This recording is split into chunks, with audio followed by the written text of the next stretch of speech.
to NITHYA fashion. இன்னைக்கு பாத்தீங்கன்னா நம்ம ஒரு கட் டியூப் அண்ட் khardhana டியூப்னு சொல்லுவாங்க. அதை வச்சு தான் நம்ம இன்னைக்கு பார்க்க போறோம். இது என்னன்னா நான் இப்போ வந்து ஒரு ஃப்ளவர்ல இந்த மாதிரி நான் பண்ணியிருக்கேன். இது வந்து 4 ஃப்ளவர் போட்டுட்டு நடுவில் ஒரு பீட்ஸ் வச்சிருக்கேன். இந்த மாதிரி டிசைன்ஸ்ல இந்த கட் டியூப் வச்சுட்டு எப்படி ஒர்க் பண்ணலாம் அப்படிங்கிறத நான் ஒரு தனி பெட்டல்ஸ்ல நான் போட்டு காட்டுறேன். அது மாதிரி தான் இந்த 4 பெட்டல்ஸுமே நம்ம போட்டிருக்கோம். இது 4 தான் இல்லை 5 6 அந்த மாதிரி கூட பண்ணலாம். நம்மளோட விருப்பம் தான். ஒரு பூ ஷேப் வருது ஒரு டிசைனில் அப்படின்னா இந்த மாதிரி ஒரு ஐடியாஸ் நம்மளுக்கு கிடைக்கும். இப்போ நான் வந்து இந்த தனியாக ஒரு லீஃபில் எப்படி போடலாங்கிறத நான் காட்டுறேன். பார்த்தீங்கன்னா நான் இந்த ஒரு பெட்டல்ஸில் நான் உங்களுக்கு அது எப்படி போடலாங்கிறத நான் காட்டுறேன்.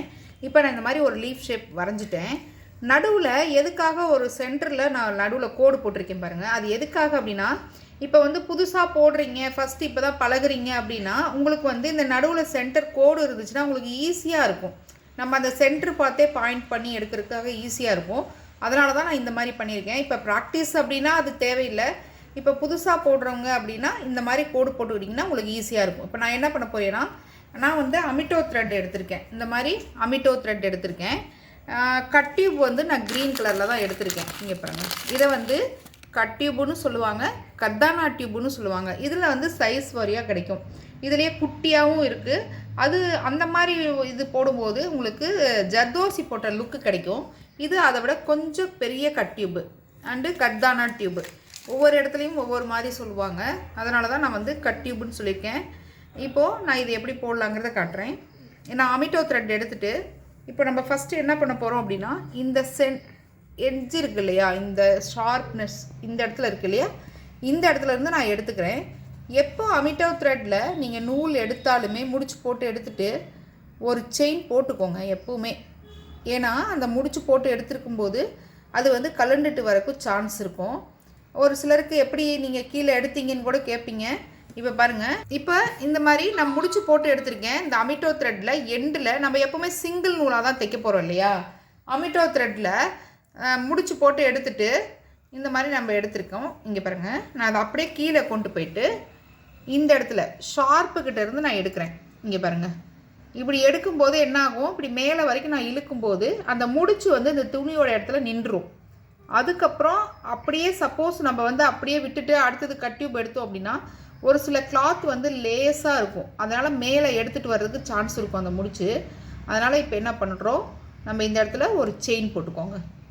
இந்த இடத்துல ஒரு செயின் போட்டுட்டு அதுக்கப்புறம் ஒரு 4 கட் டியூப்பு 1 2 3 4 கட் டியூப் எடுத்திருக்கேன். 4 கட் டியூபையும் ஒரே இதில் இங்கே பாருங்கள், ஒரே இதில் விட்டாச்சு. இப்படி நேராக அந்த கோட்டு மேலே இந்த இடத்துல வச்சுட்டு ஒரு செயின் 2 செயின் இப்படி எடுத்திருக்கோம். இப்போ இங்கிருந்தே வந்து கட் டியூப் எடுக்கலாமா அப்படின்னா வேணாம். நம்ம நூலை மட்டும் இங்கே கொண்டு வந்துட்டு 1 2 செயின் போட்டுக்கோங்க. எதுக்காகனா நம்ம பெருசாக போட்டுட்டு நம்ம எடுக்கும்போது அது கீழே வர்றதுக்கு சான்ஸ் இருக்கும். அதனால தான் 2வது செயினும் போடுறோம். அதே சேம் 4 கட் டியூப் 1 2 3 4 எடுத்திருக்கேன். திரும்ப இந்த சைடு இருந்து இங்கிட்டு கொண்டு வந்து நேராக அந்த கோட்டுக்கு நேராக 1 2 எப்போவுமே 2 செயின் போட்டுக்கோங்க.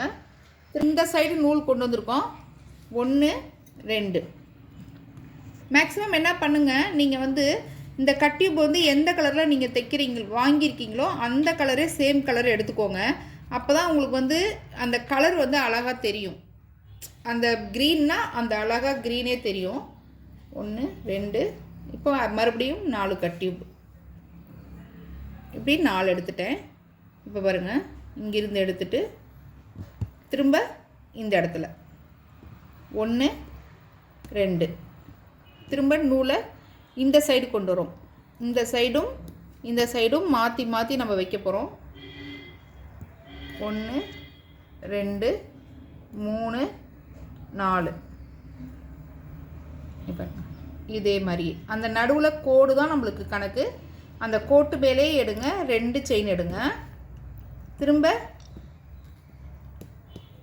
நூல் மட்டும் இந்த சைடு கொண்டு வந்துட்டு திரும்ப 4 பீட்ஸ். இப்போ இங்கிருந்து இந்த இடத்துல இதே மாதிரியே பார்த்தீங்கன்னா இன்னும் 2 லைன் வரும். இது ஃபுல்லாக ஃபினிஷ் பண்ணிவிட்டு நான் காட்டுறேன் உங்களுக்கு. இப்போ பார்த்தீங்கன்னா இங்கே பாருங்கள், நான் இப்போ ஃபுல்லாக ஃபினிஷ் பண்ணியாச்சு. இந்த மாதிரி தான் ஒரு லீஃபில் வந்துட்டு இந்த மாதிரி ஷேப்பில் தான் கிடைக்கும். நம்ம தனியாக போடும்போது இந்த மாதிரி இருக்குது. இதே வந்து நம்ம 4 பெட்டல்ஸு 5 பெட்டல்ஸில் போடும்போது ஒரு பூ ஷேப்பில் வந்துடும். ஆனால் இது தனித்தனியாக இந்த மாதிரி போட்டு தான் நம்ம அந்த 4 ஷேப்புமே முடிச்சுட்டு நடுவில் நம்ம பீட்ஸ் வைக்கிறோம். இப்போ அதுதான் பார்த்தீங்கன்னா உங்களுக்கு ஃபஸ்ட் நான் காட்டினேன் இல்லையா. இப்போ நம்ம ஒரு பெட்டல்ஸில் போட்டோம், அதையே வந்து தனித்தனியாக 4 பெட்டல்ஸ் வரைஞ்சி நான் பண்ணியிருக்கேன். நடுவில் சென்டரில் ஒரு பீட்ஸ் மட்டும் வச்சுருக்கேன்.